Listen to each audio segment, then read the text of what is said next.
हम भी चल रहे हैं। क्या हो गया सर? हम भी चल रहे हैं। क्या हो गया? स्लीपर में जाना पड़ेगा भाई। स्लीपर में यात्रा करेंगे। स्लीपर में अभी स्लीपर में यात्रा करेंगे सर। अभी हम रिपोर्ट कर रहे हैं।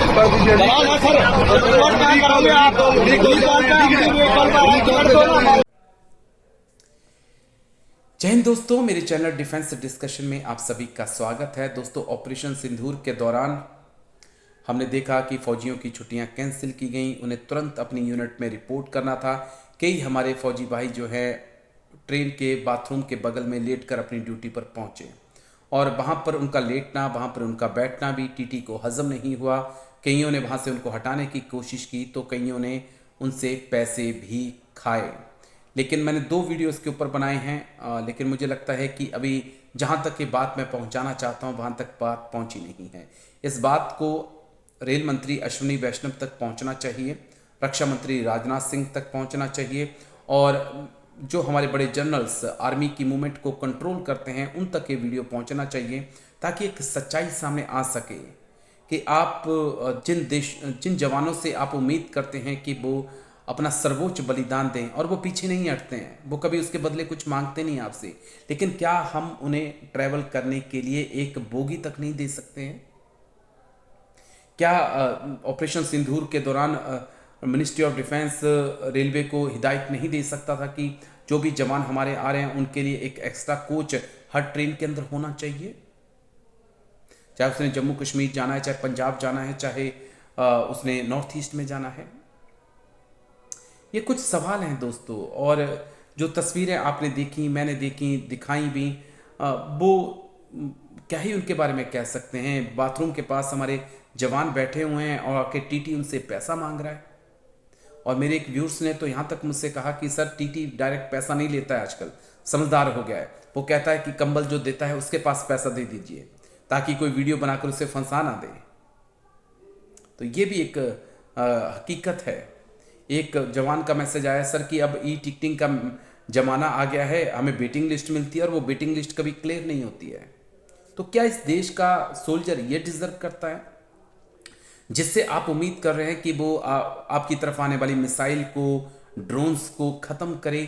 क्या उसके लिए हम एक सीट मुहैया नहीं करवा सकते हैं? क्या एक कोच मुहैया नहीं करवा सकते हैं?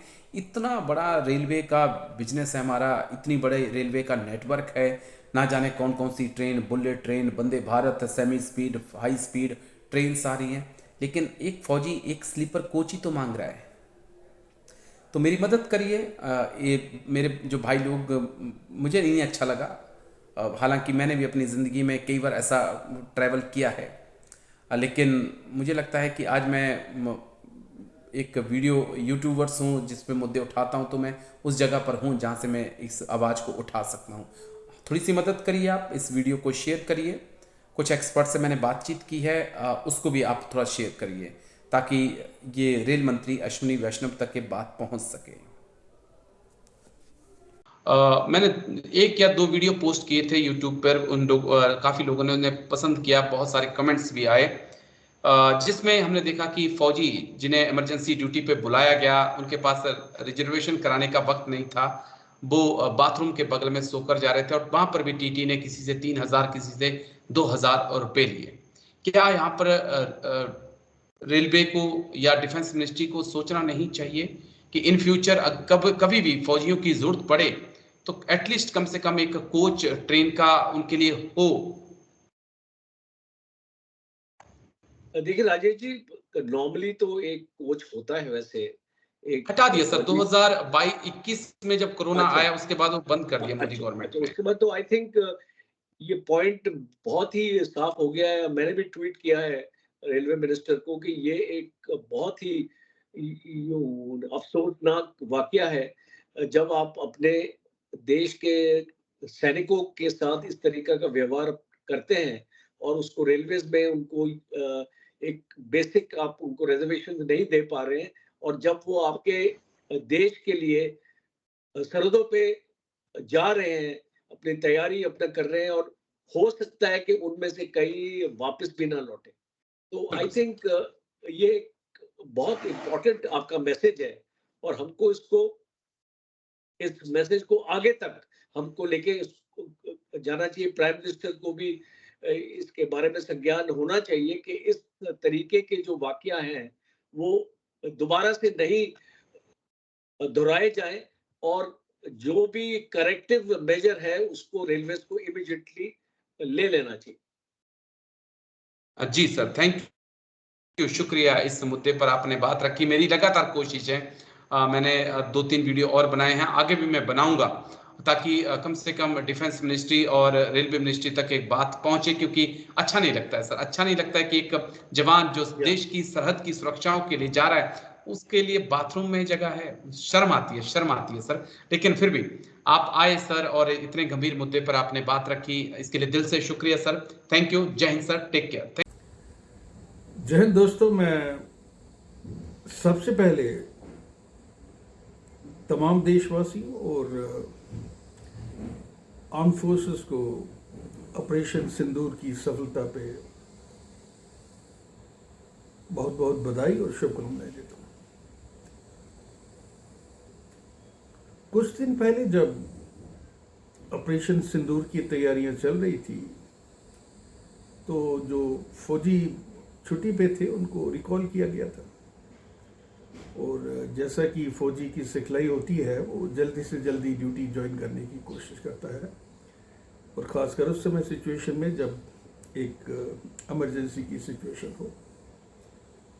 उस समय एक बहुत ही पीड़ा देने वाली खबर सामने निकल के हमें आई सोशल मीडिया में और कुछ अखबारों में भी, कि हमारे जवान जो अपनी जान की कुर्बानी देने के लिए सरहदों की तरफ जा रहे थे उनको रेलवे डिपार्टमेंट ने बहुत बुरी तरह से ट्रीट किया।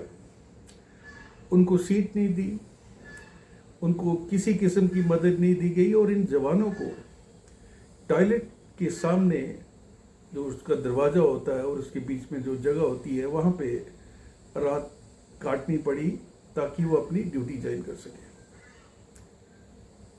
इससे ज़्यादा विडंबना और दुर्भाग्य हमारे देश का नहीं हो सकता है कि हमारे जो लोग अपनी सूडो राष्ट्रीयवाद को लेके बड़े बड़े वादे करते हैं, दावे करते हैं, लेकिन जब देश की सुरक्षा का सवाल हो तो वो टस से मस नहीं होंगे। And I am very sure कि कुछ लोगों ने इसमें पैसे भी कमाए होंगे, क्योंकि रेलवे डिपार्टमेंट की जो करप्शन है वो पूरी दुनिया जानती है। तो ये अफसोस की बात है। अभी सवाल ये उठता है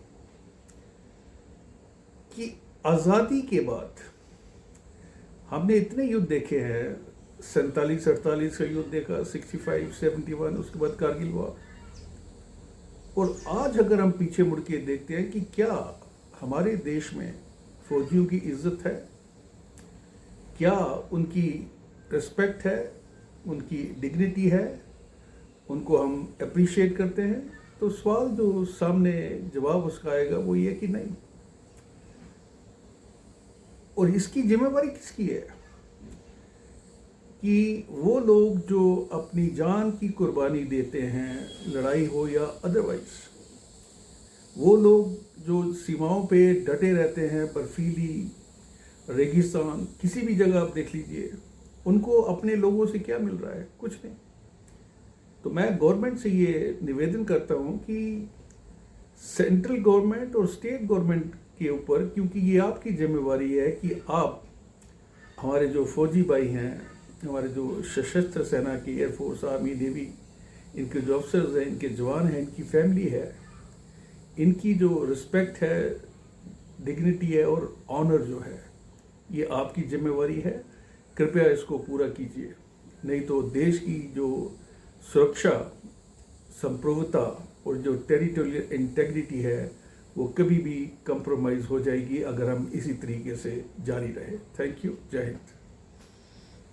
पहलगांव में हुए आतंकी हमले के बाद भारत सरकार ने ऑपरेशन सिंदूर को जब लागू किया तो बड़ी तादाद में फौजियों को, हमारे जवानों को उनके घर से छुट्टियों से रिकॉल किया गया। इस दौरान ये सब फौजी भाई रेल में चढ़कर बिना रिजर्वेशन के, क्योंकि रिजर्वेशन थी ही नहीं और उनको तुरंत अपने अपने यूनिटों में रिपोर्ट करना था, रेल पर चढ़कर अपने अपने यूनिट्स में पहुँचे। लेकिन इसके दौरान बहुत ही दुखदाई कुछ घटनाएं हुई। किसी भी ट्रेन में ज़्यादातर फौजियों को कोई रिजर्वेशन नहीं मिली, इसलिए उन्हें टॉयलेट के पास कॉरिडोर में सोना पड़ा। अनरिजर्व्ड बोगी में ज़मीन पर लेटकर अपने अपने यूनिट की तरफ कूच करना पड़ा। और तो दुख की बात है कि कई जगह पे जो टीटी थे, यानी ट्रैवलिंग टिकट एग्जामिनर, उन्होंने फौजी भाइयों के साथ दुर्व्यवहार किया। शायद अब यह समय आ गया है कि जब भी ऐसी युद्ध जैसी हालात हों तो इंडियन रेलवेज़ को अपने सभी ट्रेन में 1 या 2 मिलिट्री कोचेस लगाने चाहिए। जनरल कंपार्टमेंट नहीं, कम से कम स्लीपर टाइप कोच होने चाहिए, ताकि फौजी भाई जो जवान जो देश की सेवा करने के लिए अपने प्राणों की बलिदान देने के लिए सरहद की तरफ कूच कर रहे हैं, वह कम से कम 1 या 2 रात की जो सफ़र है वो ट्रेन में तो आराम से और इज्जत के साथ कर पाएँ। शायद इसमें आर्मी हेडक्वार्टर का भी एक रोल होगा कि जब भी ऐसी इमरजेंसी में जवानों को उनके घर से बुलाया जाए तो आर्मी हेडक्वार्टर का जो कंसर्न ब्रांच है, यानी QMG ब्रांच या OL डायरेक्टरेट, वो रेलवे के साथ सीधा संपर्क करें और एक लायज़ा करके यह सुनिश्चित करें कि सभी ट्रेन में 1 या 2 मिलिट्री के लिए स्लीपर कोच अटैच किए जाएं।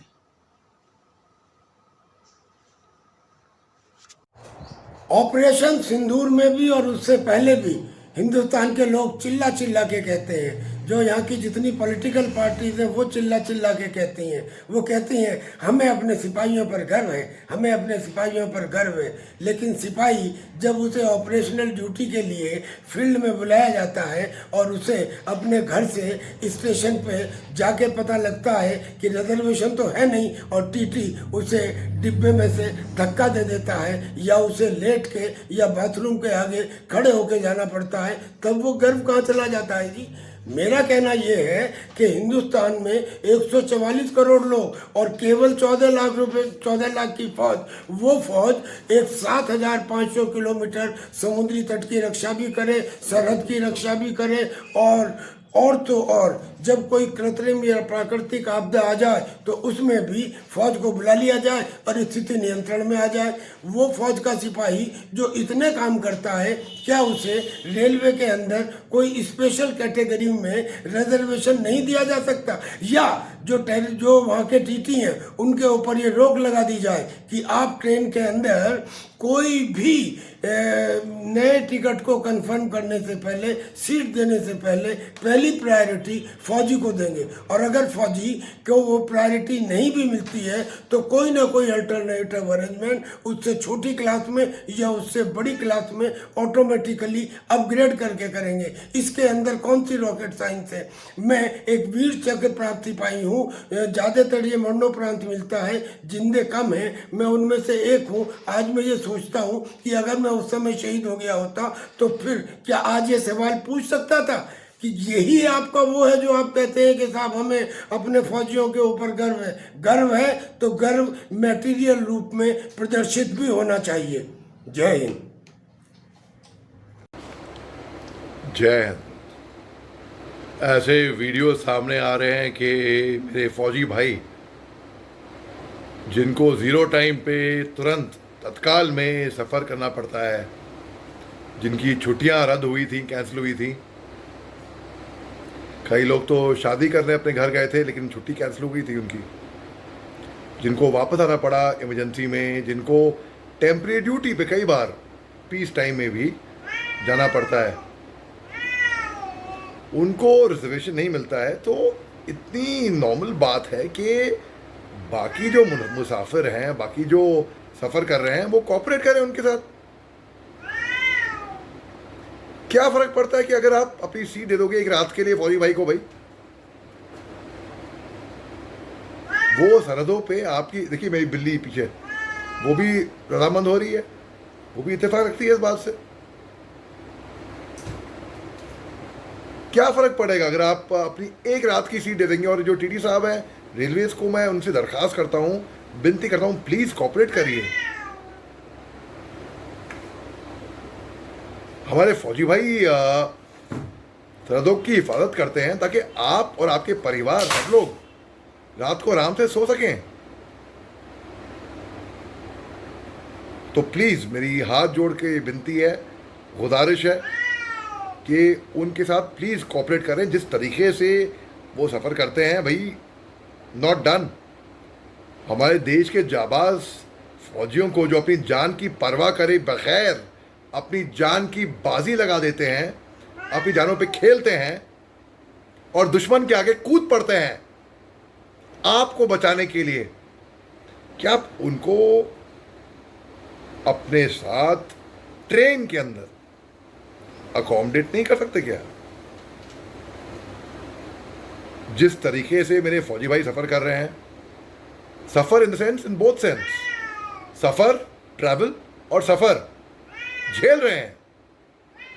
नो सॉरी, मुझे ये दर्द मालूम है क्योंकि ये दर्द कई मर्तबा मैं खुद झेल चुका हूँ एज एन ऑफिसर। जवान के ऊपर क्या बीतती होगी भाई? प्लीज़ प्लीज़ आप कोऑपरेट करें उनके साथ।